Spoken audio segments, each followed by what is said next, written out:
Good morning बच्चों। आज मैं आपको आपके स्पर्श इस पुस्तक की तीसरी कविता आदमीनामा ये पढ़ाने वाली हूँ और इस कविता के कवि है नजीर अकबराबादी। बच्चों, हमारे समाज में बहुत ही विविधता है। अगर हम देखें, अगर यहाँ पर कोई बड़ा महल है तो अगर हम सिर्फ 2 मिनट का अंतर क्रॉस कर ले या फिर कहीं थोड़ा सा पैदल चले तो थोड़े ही अंतर पर हमें कोई झोपड़ी में से बहुत गरीब आदमी भी दिखेंगे। मतलब हमारे समाज में बहुत ही अलग अलग तरह के लोग होते हैं। कोई बहुत अच्छे लोग होते हैं जो कि दूसरों को बचाते हैं, दूसरों की मदद करते हैं, तो कोई बहुत ही दुष्ट लोग होते हैं जो कि दूसरों को मारते हैं, चोरी करते हैं, डकैती करते हैं। मतलब कहने का मतलब क्या है कि हमारे समाज में बहुत ही विविधता है। तो हमारी यह जो कविता है यह भी समाज में ऐसे बहुत जो विविधता है उसको दर्शाने वाली होती है। समाज में कुछ लोग ऐसे होते हैं जो कि दूसरों को हमेशा ये सोचते रहते हैं कि मुश्किल में डाला जाए, और कुछ लोग ऐसे होते हैं कि मैं किस प्रकार से लोगों की मदद कर सकता हूँ। लेकिन बच्चों, हमारा जन्म किस परिस्थिति में हुआ या फिर हम किस परिस्थिति में है या फिर हम गरीबी में अगर जन्मे हुए हैं तो ये तो हमारे हाथ में नहीं था कि हम कैसे मुश्किल स्थिति में हैं। लेकिन हम उस स्थिति से बाहर कैसे आ सकते हैं, उसके लिए क्या क्या प्रयास किए जा सकते हैं, ये तो हमारे हाथ में है। मतलब भगवान ने या फिर हमारे कर्मों के द्वारा अगर हमारे ऊपर कोई संकट आता है, कोई मुसीबत आती है, तो उसके रास्ते भी हमें ढूंढ लेने चाहिए। अगर हम गरीब है या फिर हमारे पास कुछ ज्यादा सुख सुविधाएं नहीं है, हम भी उसको प्रयत्न करके पा सकते हैं। मतलब जो हमारे अंदर नहीं है उसको पाने की अगर हम मेहनत करें, कोशिश करें, अगर हमारे आलस्य को हम दूर करें तो सभी चीजों को या फिर सभी बातों को हम पा सकते हैं। अगर हमारे पास कोई सम्मान नहीं दे रहा है, हमें कोई हमारी इज्जत नहीं करता है, तो हम ऐसे कार्य कर सकते हैं। ऐसे कार्यों के जरिए हम हमारा महान कार्य करके लोग हमें हमारा सम्मान दे सकते हैं। मतलब जो नहीं है हमारे पास उसको देखकर रोना ये बहुत ही गलत बात है। लेकिन अगर हमारे पास जो नहीं है उसको पाने की हम प्रयास करें, हम कोशिश करें, मेहनत से पूरे लगन से कोशिश करें या फिर आलस्य को दूर करके कोशिश करें तो हम उस चीज को जरूर पा सकते हैं। तो आज हमारी कविता ही ऐसी है कि समाज में जो विभिन्नता है, जो अलग अलग तरह के लोग होते हैं या फिर लोगों की जो आर्थिक परिस्थिति है या फिर सामाजिक परिस्थिति है वह किस प्रकार से अलग अलग हो सकती है। लेकिन हम अगर मेहनत करें, सिर्फ ये कवि को ये दिखाने का ही उसका एम नहीं था, ये हेतु नहीं था कि समाज में अलग अलग तरह के लोग हैं, लेकिन इन लोगों को मेहनत करके या फिर लगन से वो अपने स्थिति को सुधार सकते हैं। वो इस कविता के माध्यम से हमें कवि बताना चाहते हैं। तो पहले मैं आपको इस कविता के जो कवि है उनकी जानकारी देती हूँ। इनका नाम है नजीर अकबराबादी। इनका जन्म 1735 को हुआ था और इनकी मृत्यु 1830 को हुई थी। नजीर अकबराबादी का जन्म आगरा शहर में सन 1735 को हुआ। इन्होंने आगरा के अरबी फारसी के मशहूर अदीबों से तालीम हासिल की। नजीर हिंदू त्योहारों में बहुत दिलचस्पी लेते थे और उनमें शामिल होकर दिलो जान से लुत्फ उठाते थे। मियां नजीर राह चलते नज़्में कहने के लिए मशहूर थे। अपने टट्टू पर सवार नजीर को कहीं से कहीं आते जाते समय राह में कोई भी रोककर फरियाद करता था कि उसके हुनर या पेशे से ताल्लुक रखने वाली कोई नज्म कह दीजिए। नजीर आनन फानन में एक नज्म रच देते थे। यही वजह है कि भिश्ती, ककड़ी बेचने वाला, बिसाती तक नजीर की रची नज़्में गा गाकर अपना सौदा बेचते थे। मतलब ये जो नजीर अकबराबादी है वो बहुत ही होशियार कवि थे। अगर हम भी उनसे मिलते या फिर कोई भी इंसान मिलता और वो कहता कि मेरे पैसे से रिलेटेड, मतलब जो उनका कोई बिजनेस है या फिर किसी का कोई जॉब है या फिर किसी की कुछ दुकान है, जो उसका पेशा है, जो व्यवसाय है, उससे रिलेटेड कोई कविता आप कह सुनाए तो वो जल्दी से वो कविता बनाकर लोगों को सुनाते थे। मतलब बहुत ही प्रतिभाशाली या फिर बहुत ही होशियार वो थे। तो वही गीत गाकर गुजर करने वालियों के कंठ से भी नजीर की नज़्में ही फूटती थी। नजीर दुनिया के रंग में रंगे हुए एक महाकवि थे। इसकी कविताओं में दुनिया हंसती बोलती, जीती जागती, चलती फिरती और जीवन का त्योहार मनाती नजर आती है। नजीर ऐसे कवि है जिन्हें हिंदी और उर्दू दोनों भाषाओं के आम जन ने अपनाया। नजीर की कविताएं हमारी राष्ट्रीय एकता की मिसाल है, जिनमें कई जातियां, कई प्रदेश, कई भाषाएं और कई परंपराएं होते हुए भी सब में एका है। नजीर अपनी रचनाओं में मनोविनोद करते हैं, हंसी ठिठोली करते हैं। मतलब इनके जो कविताएं है, जो काव्य है, इसमें हंसी मजाक भी होता है। ज्ञानी की तरह नहीं, मित्र की तरह सलाह मशवरा भी होता है। सिर्फ ज्ञानी लोगों की तरह ज्ञान ही नहीं देते हैं, मित्र हमारी समस्या को समाधान देता है, उसी प्रकार से ये भी अपनी समस्या का समाधान हमें उनके कविताओं के माध्यम से देते हैं। जीवन की समालोचना करते हैं। सब ठाट पड़ा रह जाएगा जब लाद चलेगा बंजारा, ये कविता है उनकी। जैसी नसीहत देने वाला यह कवि अपनी रचनाओं में जीवन का उल्लास और जीवन की सच्चाई उजागर करता है। मतलब हमारे जीवन की जो सच्चाई है वो हमें बताते हैं। प्रस्तुत नज्म आदमी नामा में नजीर ने कुदरत के सबसे नायाब बिरादार आदमी को आईना दिखाते हुए उसकी अच्छाइयों, सीमाओं और संभावनाओं से परिचित कराया है। इस संसार को और भी सुंदर बनाने के संकेत भी दिए हुए हैं। मतलब इस कविताओं के माध्यम से उन्होंने हमें, मतलब इंसानों को अपना आईना दिखाया है। आईना मतलब कि क्या, हम किस प्रकार के होते हैं इंसान। कभी अच्छे होते हैं, कभी बुरे होते हैं, कभी किसी का भला करने वाले होते हैं, तो कभी किसी को पैर नीचे खींचने वाले होते हैं। मतलब इंसान कैसे होते हैं, इसके बारे में यह कविता है आदमी नामा। आदमी नामा मतलब आदमी किस प्रकार का होता है, कि आदमी के अंदर किस प्रकार की खूबियां होती है या फिर दुर्गुण होते हैं, वो बताने वाली यह कविता है। पहले मैं इस कविता का वाचन करती हूँ, फिर से इसका एक्सप्लेनेशन में आपको देती हूँ। आदमी नामा। दुनिया में बादशाह है सो है वह भी आदमी, और मुफलिस ओ गदा है सो है वो भी आदमी। जरदार बेनवा है सो है वो भी आदमी। नियमत जो खा रहा है सो है वो भी आदमी। टुकड़े चबा रहा है सो है वो भी आदमी। मस्जिद भी आदमी ने बनाई है या मियाँ बनते हैं, आदमी ही इमाम और खुद बाखा। पढ़ते हैं आदमी ही कुरान और नमाज, या और आदमी ही उनके चुराते हैं जूतियां। जो उनको ताड़ता है सो है वो भी आदमी, या आदमी पे जान को वारे है आदमी, और आदमी पे तेग को मारे है आदमी।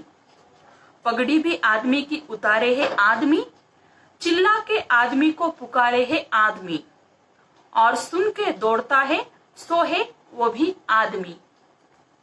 अशराफ और कमीने से है, कमीने से ले शाह ता वजीर। ये आदमी ही करते हैं सब कारे दिल पजीर। या आदमी मुरीद है और आदमी ही पीर। अच्छा भी आदमी ही कहता है ए नजीर। और सब में जो बुरा है सो है वो भी आदमी। मतलब आदमी किस प्रकार से अच्छा है और आदमी किस प्रकार से बुरा है, यही इस कविता में हमें बताया है। पहले मैं आपको जो फर्स्ट स्टैंजा है वो पढ़ाती हूँ। दुनिया में बादशाह है सो है वह भी आदमी। यहाँ कुछ नए शब्द आए हैं। बादशाह, बादशाह मतलब राजा, और मुफलिस, मुफलिस मतलब गरीब, और गधा, गधा मतलब गधे का अर्थ यहाँ पर हमें भिखारी लेना है। भिखारी है वह भी है आदमी। मतलब आदमी आदमी के प्रकार या फिर किस तरह से समाज में विभिन्नता है, किस प्रकार से आदमी आदमी में फर्क है, वह बताया है। दुनिया में बादशाह, बादशाह मतलब राजा है, वह भी आदमी है। राजा मतलब राजाओं का जमाना तो अब नहीं रहा। राजा मतलब कोई जो अधिकारी व्यक्ति है या फिर कोई सत्ता में है। जैसे कि यहाँ पर राजा हम कह सकते हैं जो मंत्रीगण है, उसको हम राजा कह सकते हैं। दरअसल यहाँ पर अब हिंदुस्तान में या फिर बहुत सारे देशों में राजा फिर उनकी प्रजा, इस प्रकार का जो पद्धति थी वो अब नहीं है, लोकशाही पद्धति आ गई है। तो यहाँ पर भी हमारे यहाँ राजा, राजा का मतलब हमें क्या लेना है कि जो लोगों पर राज्य करता है या फिर जो शासन करता है वह आदमी है। मतलब कि क्या, जो मंत्री है या फिर जो पॉलिटिक्स में रहने वाले लोग हैं उनको हम राजा कह सकते हैं। अब दुनिया में बादशाह है तो वह भी है आदमी, मतलब लोगों को हुक्म जताने वाला या फिर लोगों का लीडर जो होता है वह आदमी है। और मुफलिस, मुफलिस मतलब गरीब, और गधा, गधा मतलब भिखारी, सो है वह भी है आदमी। मतलब एक तो है बहुत ही अमीर और दूसरा जो है वो बहुत ही गरीब है या फिर बहुत ही भिखारी है। मतलब हम देखते हैं, अगर रास्ते में अगर हम पूना में ही देखेंगे, अगर किसी रास्ते से आप जा रहे हो तो हम रास्ते में देखते हैं कि बहुत ही बड़ी आलीशान कार से बहुत बड़े बड़े लोग, अमीर लोग जाते हैं, बिजनेसमैन होते हैं या फिर कोई मंत्री होते हैं। अगर कोई मंत्री या फिर बादशाह कहते हैं तो आज के जमाने में हम मंत्री कहेंगे उनको, या फिर मुख्यमंत्री, प्रधानमंत्री ऐसे कुछ कहेंगे।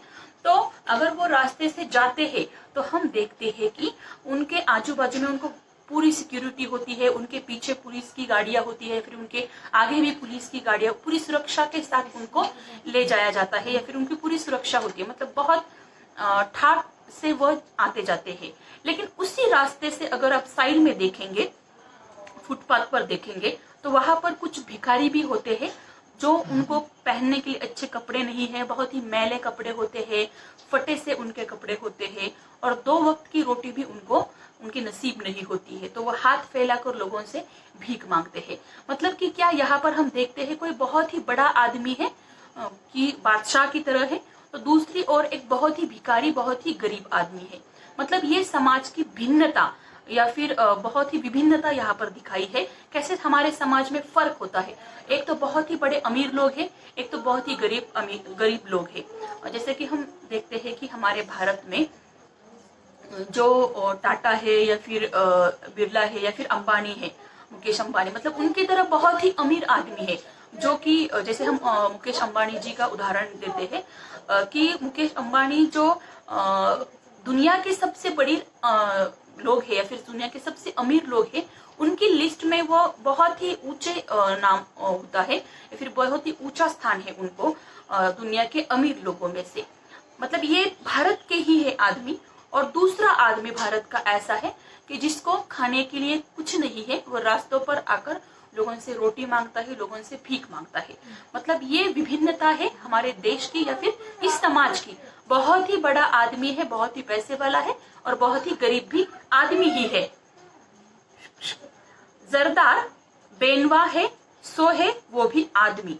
जरदार, जरदार मतलब धनवान, और बेनवा मतलब कमजोर है, सो भी है आदमी। मतलब जो धनवान लोग होते हैं उनके पास सत्ता होती है, उनके पास पावर होता है, वो भी आदमी है। और बेनवा मतलब कमजोर आदमी, जिसके पास कुछ पावर नहीं है, वो मजबूर है, और किसी लोगों के माध्यम से वो मजबूर है, या फिर लोगों की वजह से वो मजबूर बन गया है, या फिर सत्ता के जो लोग हैं उनकी वजह से वो बहुत मजबूर हो गया है, या फिर लोग उनके ऊपर अन्याय कर रहे हैं इसलिए वह मजबूर हो रहा है। सो वह भी आदमी ही है। मतलब जो लोगों पर हुक्म चलाता है, धनवान होता है, वह भी आदमी है, और जो कमजोर होता है, जिसके पास कुछ शक्ति नहीं है, वह भी आदमी ही होता है। नियमत जो खा रहा है, सो है वो भी आदमी। नियमत मतलब स्वादिष्ट भोजन, यहाँ पर शब्दार्थ लिखे हैं मैंने। नियमत मतलब स्वादिष्ट भोजन, जो बहुत ही मीठा स्वादिष्ट भोजन, जिसके नाश्ते के लिए बहुत अच्छे अच्छे पकवान है, लंच के लिए, डिनर के लिए बहुत ही अच्छे अच्छे पकवान उसको मिलते हैं, वह भी आदमी है। और टुकड़े चबा रहा है, सो है वह भी आदमी। टुकड़े मतलब 2 वक्त की रोटी भी उसको नहीं नसीब हो रही है, वह भी आदमी ही है। जो रूखी सूखी रोटी खाता है, बचा कुचा भोजन खाता है, लोगों से मांग कर खाता है, वह भी आदमी ही है। और स्वादिष्ट भोजन करने वाला मतलब अपने पकवान में अपने जो उसका डिनर होता है, लंच होता है, उसमें भी बहुत अच्छा अच्छा मीठे मीठे पकवान खाने वाला, तरह तरह की सब्जियां होती है उसके पास, 5 स्टार में होटल में जाकर वह खाना खाता है, वह भी आदमी ही होता है। और जिसको रूखी सूखी रोटी मिलती है, रूखा सूखा भोजन उसको मिलता है, वह भी आदमी ही होता है। मतलब आदमी है। हम कहते हैं कि आदमी तो क्या सभी एक समान होते हैं, सभी को 2 हाथ है, 2 पैर है, लेकिन हर एक व्यक्ति की जो कंडीशन है, जो आर्थिक परिस्थिति है या फिर सामाजिक परिस्थिति है, उसमें अंतर है, उसमें बदल है। तो यहाँ पर बताया है कि आदमी किस प्रकार के होते हैं या फिर उनके परिस्थिति में किस प्रकार से अंतर होता है। पहले स्टैंजा में जो कि मैंने अभी पढ़ाया, तो उसमें ज्यादातर ये दिया है कि आदमी की आर्थिक परिस्थिति या फिर उसके रहन सहन या फिर खाने पीने की जो परिस्थिति में बदलाव है उसके बारे में है। अब हम दूसरा स्टैंजा पढ़ते हैं। मस्जिद भी आदमी ने बनाई है या मियाँ बनते हैं आदमी ही इमाम और खुतबा खां।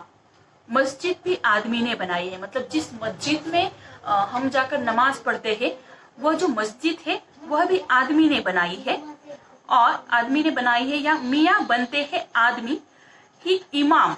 इमाम मतलब नमाज पढ़ने वाले धार्मिक जो मुसलमान होते हैं, और खुतबा खां मतलब कुरान शरीफ का अर्थ बताने वाले, वह भी आदमी है। अगर हम किसी मस्जिद में चले जाते हैं तो वहां पर देखते हैं कि नमाज पढ़ने वाले भी धार्मिक मुसलमान भी होते हैं, और कुरान या जो मुस्लिम लोगों के जो धर्म ग्रंथ होते हैं उनका अर्थ बताने वाले भी, कि उनके जो कुरान में आए हुए जो बातें हैं उनको एक्सप्लेन करने के लिए या फिर उनको अर्थ बताने वाले जो लोग होते हैं वह भी आदमी है। मस्जिद को बनाने वाला भी आदमी है। पढ़ते हैं आदमी ही कुरान और नमाज, और वहां पर अगर हम मस्जिद में जाते हैं तो नमाज को पढ़ने वाले या कुरान को पढ़ने वाले भी आदमी ही होते, मतलब मस्जिद बनाने वाले भी आदमी है, और वहां के जो नमाज पढ़ने वाले जो धार्मिक मुसलमान है वह भी आदमी है, और कुरान शरीफ का अर्थ बताने वाले जो होते हैं वह भी आदमी है, और नमाज पढ़ने के लिए जो लोग आते हैं वह भी आदमी है। नमाज या फिर कुरान पढ़ने के लिए जो आते हैं वह भी आदमी ही है। आदमी है उनकी चुराते हैं जूतियां, और वहां पर नमाज पढ़ने के लिए तो लोग आते हैं, लोगों को समझाने के लिए, कुरान का मतलब अर्थ बताने के लिए भी लोग आते हैं, और कुछ लोग ऐसे भी आते हैं, कुछ आदमी ऐसे भी होते हैं वहां पर जो लोगों की जूतियां चुराते हैं, मतलब वहां पर चोरी करने के हिसाब से या फिर चोरी करने के उद्देश्य से आते हैं, वह भी आदमी है। जो उनको ताड़ता है सो है वह भी आदमी। ताड़ता मतलब भाप लेना या फिर पहचानना, मतलब कि जो सिक्योरिटी के लिए वॉचमैन वगैरह जो वहां पर खड़ा होता है, कि या फिर सुरक्षा के लिए जो लोग वहां पर खड़े होते हैं वह भी आदमी होते हैं।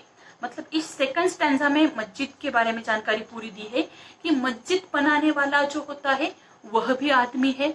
मस्जिद में नमाज पढ़ने वाले या फिर कुरान पढ़ने वाले आते हैं वह भी आदमी है। मस्जिद में लोगों को वह जो उनके धर्म ग्रंथ होते हैं, कुरान या फिर जो उनके और दूसरे कुछ ग्रंथ होते हैं उनका मतलब समझाने के लिए, उनको एक्सप्लेनेशन देने के लिए, जैसे धर्मगुरु होते हैं हमारे, वहाँ उनके भी धर्मगुरु होते हैं मुस्लिम लोगों के, तो उनको अर्थ समझाने वाले जो गुरु होते हैं वह भी आदमी है। ये तो सब अच्छे हो गए कि अच्छे कार्य होते हैं, नमाज पढ़ना, मस्जिद बनाना, ये अच्छे लोग होते हैं। लेकिन वहां पर जो आदमी आता है, कुछ लोग ऐसे भी होते हैं जो कि मस्जिद के बाहर रहते हैं, और वहां पर जो लोग आकर जूतियां वगैरह बाहर निकालते हैं तो उनको चुराने वाला भी है, वह भी आदमी ही है। और दूसरा एक आदमी है उस जूते चुराने वाले को पहचानने वाला, जो वॉचमैन है या फिर वहां पर जो पुलिस वगैरह होती है वह भी आदमी ही है। मतलब आदमी के कितने सारे प्रकार है, या फिर आदमी के औहदे जो होते हैं, अधिकार जो होते हैं, वह यहाँ पर कोई अच्छे से मस्जिद बनाता है, कोई अच्छे से नमाज पढ़ता है, लेकिन कोई बुरे विचार का होता है जो वहां के लोगों के जूतियां चुराता है। और कुछ आदमी होते हैं जो अपनी ड्यूटी बहुत ही अच्छे से करते हैं, किसी के ऊपर देखरेख करना, या फिर वहां की सिक्योरिटी के लिए पुलिस भी आते हैं, या फिर वहां पर जो वॉचमैन वगैरह होता है सुरक्षा के लिए, तो वह भी आदमी है। मतलब आदमी आदमी के प्रकार है। तो यहाँ पर सिर्फ आदमी के प्रकार बताए हैं, लेकिन आदमी यहाँ पर एक आदमी गलत तरीके से यहाँ पर आया है, फिर गलत उद्देश्य से आया है लोगों के जूते चुराने के लिए। तो उस आदमी को ये अपने मन में ठान लेना है कि हमें भी अच्छे कार्य करने हैं, ये सब लोग अच्छे कार्य कर रहे हैं तो हमें भी ऐसे अच्छे कार्य करने चाहिए। मतलब कुरान पढ़ना, किसी धर्म ग्रंथ को पढ़ना, ये तो अच्छा कार्य है, लेकिन हमें और कुछ अच्छे कार्य करना है। मतलब जूती चुराना ये तो कोई अच्छा कार्य नहीं है। तो इस हिसाब से कविता लिखी गई है कि आदमी आदमी के प्रकार होते हैं। मतलब कोई अच्छा कार्य करता है तो कोई बुरा कार्य करता है, लेकिन बुरा कार्य करने वाले आदमी को ये मन में ठान लेना है कि आज से हमें भी सुधरना है, हमें भी अच्छे कार्य करने हैं। तो सेकंड स्टैंजा में ये बताया गया है कि अगर हम किसी मस्जिद में जाते हैं तो वहां पर कुछ अच्छे कार्य करने के लिए भी लोग आते हैं, और दूसरा जो बुरा कार्य मतलब किसी की जूती वगैरह चुराना, पैसे चुराना, ऐसे उद्देश्य से भी लोग कहीं पर भी मिलते हैं। सिर्फ मस्जिद में यहाँ पर नाम दिया है, लेकिन कहीं पर भी अगर हम मंदिर में भी जाए, मंदिर में भी हम देखते हैं, अगर हम मंदिर में जाते हैं तो वहां पर कुछ लोग बहुत ही दान धर्म करते हैं, गरीब होते हैं, वहां पर गरीब लोगों को खाने के लिए कुछ पैसे देते हैं, या फिर उनके पास प्रसाद वगैरह होता है वह देते हैं, या फिर भगवान के मंदिर में दान दक्षिणा डाल लेते हैं। लेकिन हम वहां पर देखते हैं अक्सर कि मंदिरों के बाहर भी हमारे जो जूते हैं कभी कभी चोरी किए जाते हैं। मतलब या फिर किसी औरतों के गहने या फिर जेवर चोरी हो जाते हैं, किसी आदमी के पॉकेट में जो पैसे होते हैं वह भी चोरी हो जाते हैं, किसी के जूते चोरी हो जाते हैं। मतलब आदमी अच्छे सोच के माध्यम से भी आता है, और आदमी की सोच कभी कभी बुरी भी होती है। मतलब अच्छे भी आदमी है, बुरे भी आदमी है। अब हम तीसरा स्टैंजा देखते हैं। यह आदमी पै जान को वारे है आदमी। मतलब आदमी इस प्रकार के होते हैं, जान को वारे, जान को वारे मतलब जान को न्यौछावर करना। मतलब अगर हम देखें किसी की जान को खतरा है, किसी की जान मुसीबत में है, तो उसको बचाने के लिए आदमी खुद की जान की परवाह नहीं करता है, किसी दूसरे आदमी को बचाने के लिए वह अपनी खुद की जान को वारे मतलब जान को न्यौछावर कर देता है। जैसे कि अगर हम किसी समुद्र के किनारे जाते हैं, या फिर किसी नदी के किनारे, तालाब के किनारे जाते हैं, तो यहाँ वहां पर जिसको कुछ स्विमिंग करना नहीं आता हो, तो वो अगर उसमें डूब जाने के लिए मतलब हमें दिखाई देता है कि कोई डूब रहा है, तो ऐसे भी आदमी होते हैं कि उसको बचाने के लिए खुद के प्राणों की वह परवाह नहीं करते हैं, और तुरंत वह आदमी को किसी दूसरे आदमियों को बचाने के लिए चले जाते हैं। या फिर अगर हम देखते हैं कि रास्ते पर कोई एक्सीडेंट हो जाता है, तो तुरंत वहां पर लोग आते हैं कि हमारे ऊपर फिर पुलिस हमें हमारी इंक्वायरी करेगी, या फिर पुलिस की डांट, या फिर पुलिस हमें ही दोषी ठहराएगी। इस बात की वो परवाह बिल्कुल नहीं करते हैं। वो तुरंत उस जिस व्यक्ति का अपघात हुआ है, एक्सीडेंट हुआ है, उसको हॉस्पिटल लेकर चले जाते हैं। मतलब खुद की जानों की परवाह लोग नहीं करते हैं। ऐसे भी आदमी, बहुत अच्छे आदमी हैं इस दुनिया में, कि जो लोगों की जान बचाने के लिए खुद की परवाह नहीं करते हैं, अपनी जान दूसरों के लिए न्यौछावर कर देने वाले भी आदमी होते हैं। इसका सबसे उदाहरण होता है हमारे जो फौजी है, वह हमारी रक्षा के लिए, वो हमारे देश की सीमाओं में तैनात है। वो किसके लिए? देश की रक्षा के लिए। देश के जो लोग हैं मतलब हमारी रक्षा के लिए वो खुद की जान की परवाह नहीं करते हैं। वो दुश्मन देश उन पर हमला करता है, उनकी जान भी चली जाती है, वो वीर हो जाते हैं, वीर मरण उनको आ जाता है, और वह भी आदमी है। और सुरक्षित जो बचे हुए हैं हमारे घर में, वह भी आदमी है। मतलब दूसरों की जान की रक्षा करने के लिए जो खुद के प्राणों की आहुति देते हैं, खुद के प्राण न्यौछावर कर देते हैं, ऐसे भी आदमी हैं। इसका सबसे बड़ा एग्जाम्पल है हमारे फौजी या फिर हमारे जवान। और आदमी पे तेग को मारे है आदमी। तेग मतलब तलवार। मतलब किसी एक पहला उदाहरण दिया है, दूसरों की जान बचाने के लिए खुद की जान की परवाह नहीं करते हैं। और दूसरा उदाहरण दिया है आदमी पर तेल मतलब तलवार मारने वाला भी आदमी है। मतलब दूसरों को मार काटने वाला भी आदमी। हम समाज में देखते हैं एक ही शहर में कहीं पुलिस खड़े हैं जो लोगों की रक्षा करते हैं, कहीं जवान खड़े हैं वो भी लोगों की रक्षा करते हैं। तो कहीं हम देखते हैं कि कुछ डाकू है, कुछ गुंडे हैं जो कि लोगों को मारते हैं, ब्लैकमेल करते हैं, लोगों को किडनैप भी करते हैं पैसों के लिए। किसी पैसों वाले बिजनेसमैन का वगैरह किडनैप करते हैं, फिर उनके बच्चों को किडनैप करते हैं और ब्लैकमेल करते हैं, उनके घर वालों को कॉल करके उनसे पैसे भी ऐंठने के लिए उन लोगों पर तलवार भी चलाते हैं। या फिर दुश्मनी की वजह से, किसी संपत्ति की वजह से, या फिर और किसी वजह से दुश्मनी हो तो लोगों को मारने वाले तलवार से ऐसे भी आदमी है, लोगों को बचाने वाले भी आदमी ही है। पगड़ी भी आदमी की उतारे है आदमी। यहाँ पर पगड़ी उतारना में एक मुहावरा है, इसका मतलब है अपमान करना। मतलब लोगों की पगड़ी उतारने वाला, मतलब लोगों का अपमान करने वाला, जलील करने वाला भी आदमी ही है। इसका सबसे बड़ा उदाहरण हम पॉलिटिक्स में देखते हैं।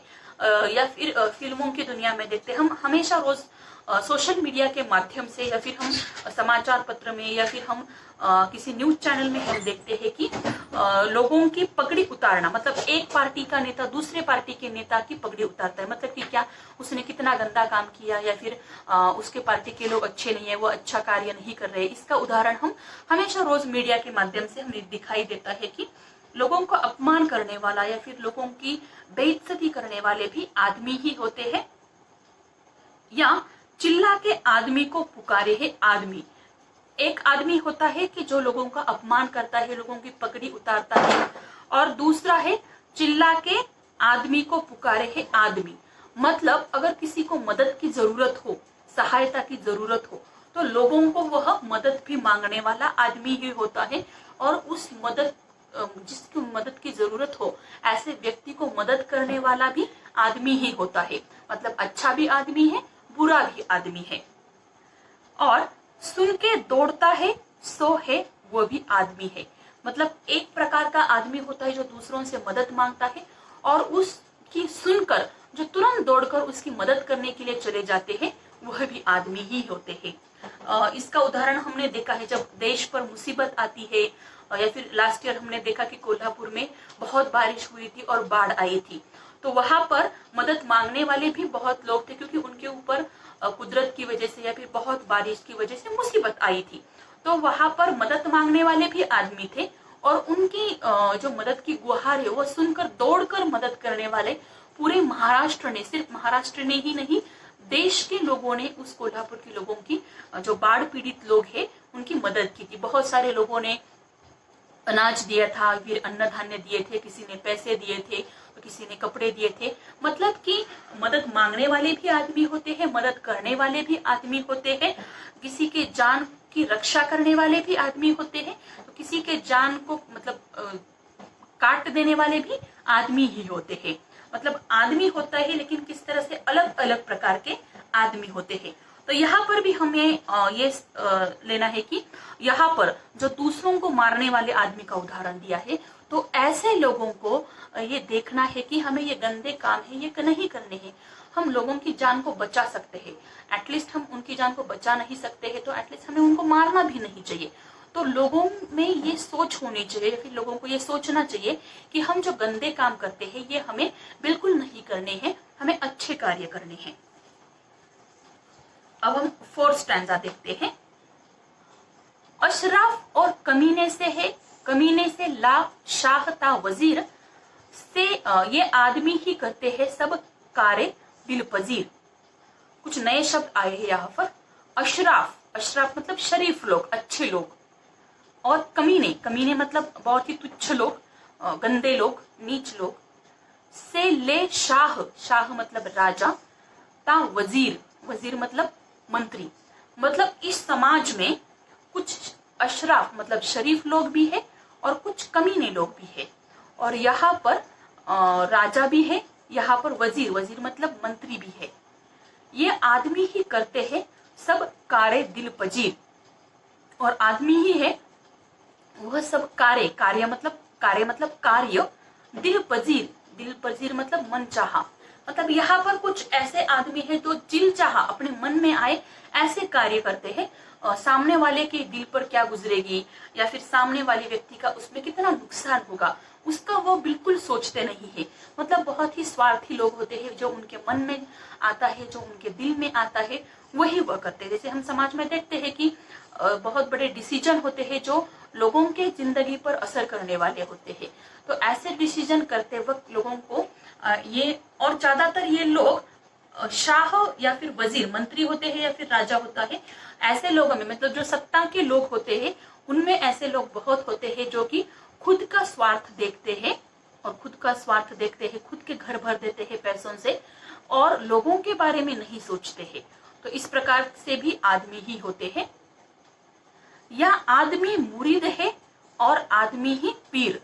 मुरीद, यहाँ पर कुछ नए शब्द आए हैं। पीर, पीर मतलब धार्मिक गुरु होते हैं।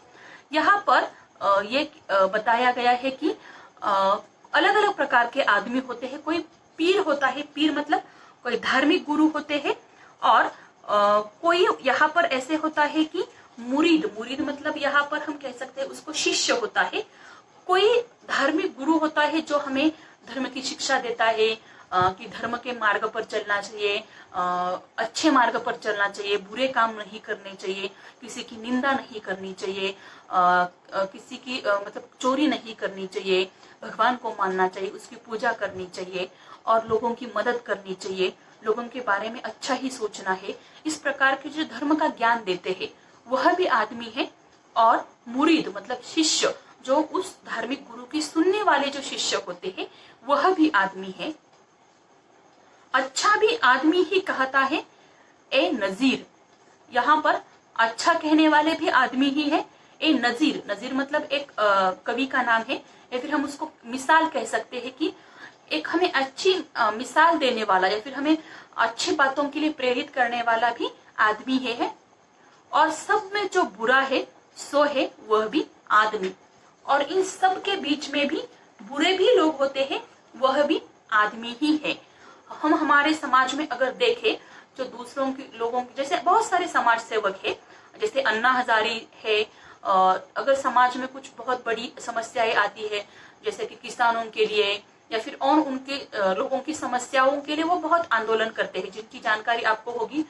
2-3 सालों पहले भी उन्होंने दिल्ली में ऐसा बहुत ही बड़ा आंदोलन किया था।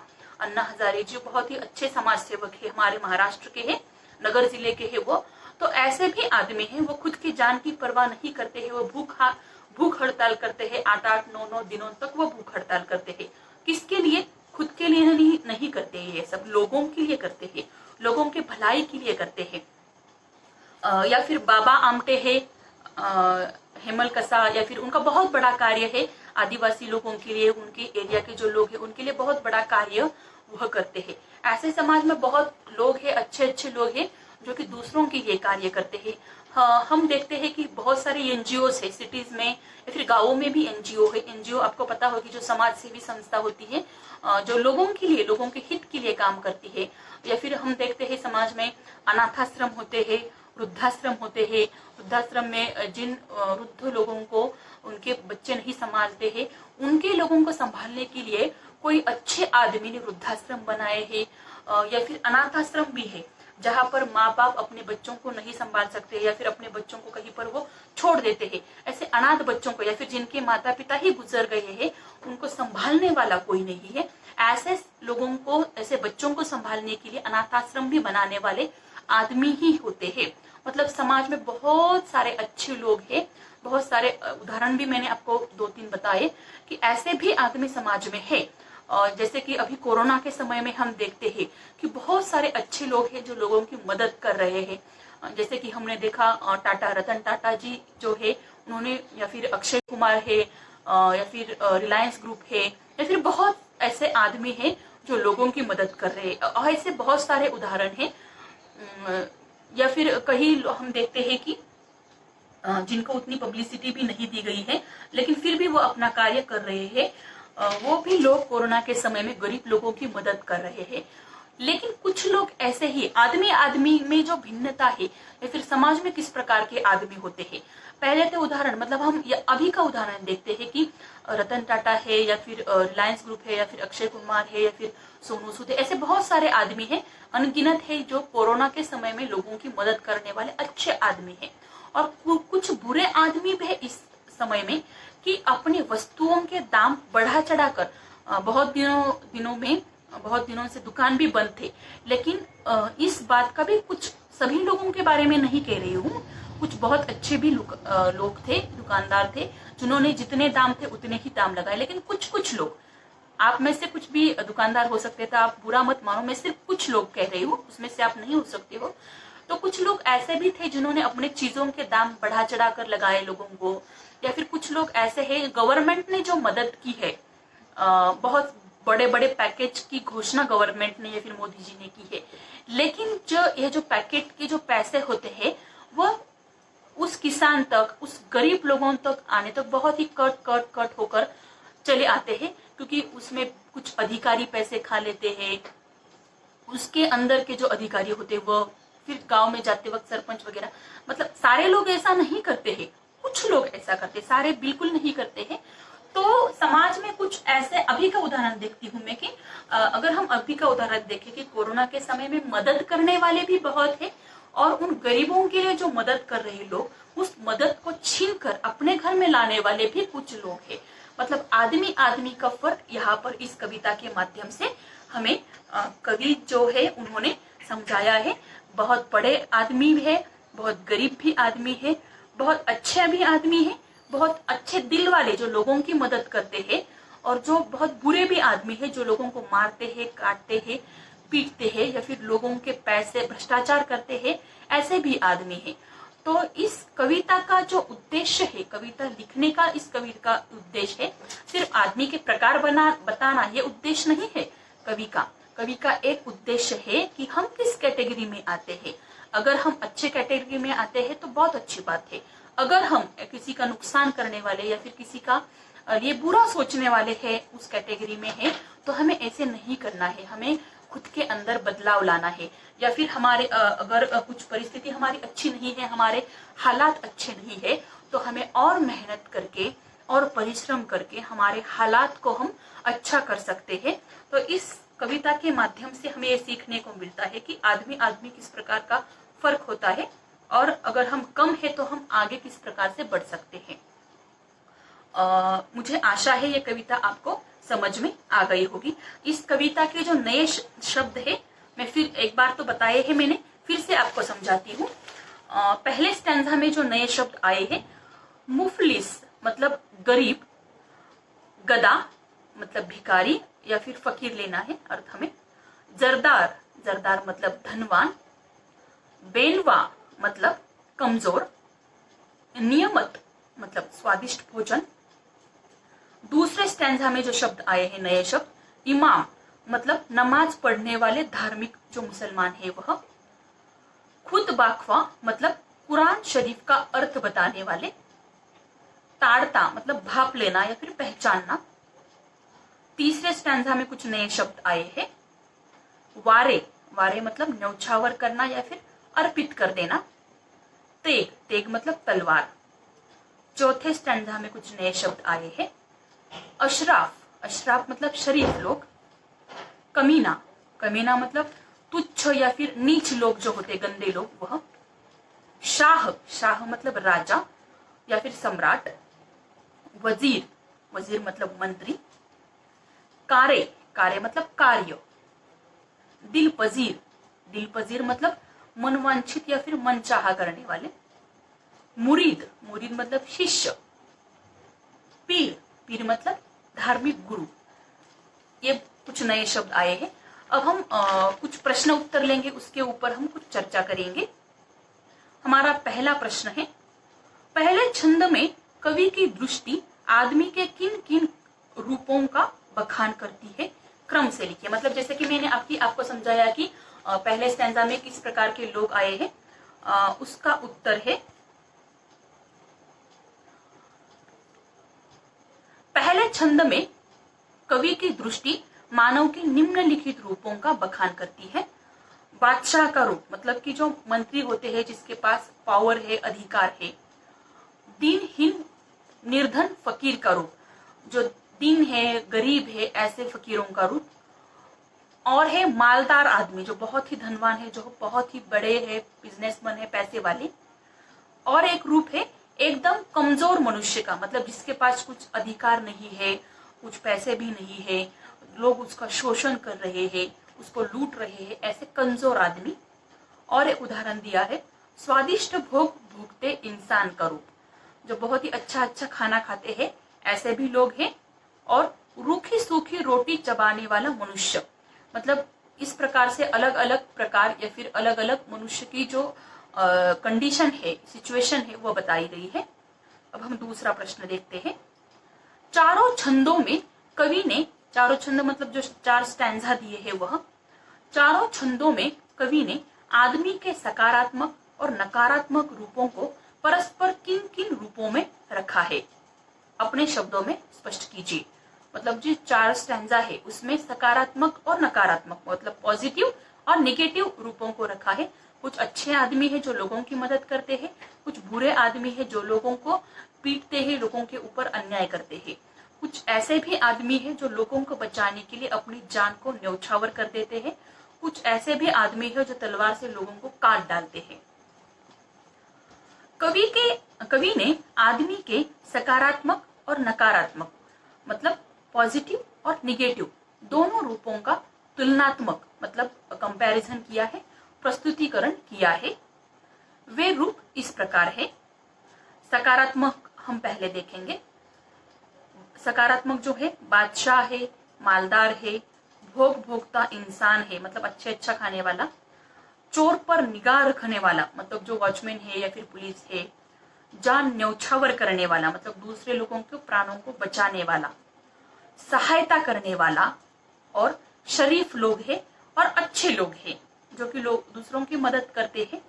और नकारात्मक जो पक्ष है वो इस प्रकार से है।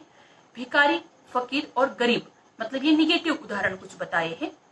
कमजोर है, रूखी सूखी खाता जो इंसान है वह मतलब जिसको खाने को कुछ नहीं मिलता है, ऐसे लोग हैं। उनकी जूतियां चुराने वाला मतलब जो चोर है वह भी है बताया है, नकारात्मक पक्ष में रखा है। जान लेने वाला मतलब जो खूनी होते हैं, लोगों को मारने वाले, वह भी है, नकारात्मक पक्ष में है वह। अपमान करने वाले भी है, सहायता के लिए पुकारने वाले भी है मतलब ये कमजोर पक्ष के लोग हैं। कमीने भी लोग हैं और बुरे भी लोग हैं। इसके अतिरिक्त आदमी ही सद्गुरु है या आदमी ही शिष्य है। सद्गुरु मतलब जो लोगों को धार्मिक ज्ञान देते हैं और जो उनका शिष्य है जो उनकी बातों को सुनते हैं। और आदमी ही इमाम है और आदमी ही नमाजी है मतलब इस प्रकार के अलग अलग उदाहरण उन्होंने रखे हैं। तो सकारात्मक पक्ष रखा है और नकारात्मक भी पक्ष रखा है। बच्चों इस पोयम के जो प्रश्न उत्तर है उसके ऊपर चर्चा हम नेक्स्ट लेक्चर में करेंगे।